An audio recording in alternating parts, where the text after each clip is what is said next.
Nama saya Eve. Been here with Daddy for 3 years dah. So hari ni I nak colour rambut. So yeah, stay tuned.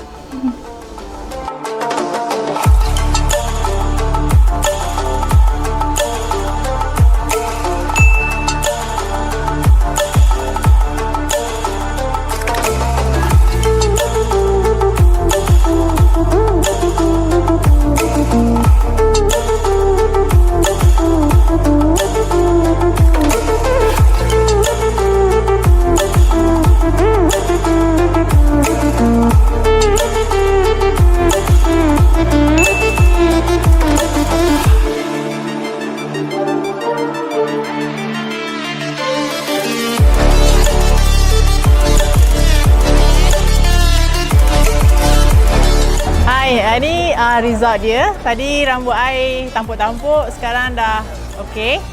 So far dia ni tip top. Minta je colour apa semua dia boleh buat. So far I bagi 10/10. So very recommended this salon, Danny Rich Salon. So you guys should come. Hi.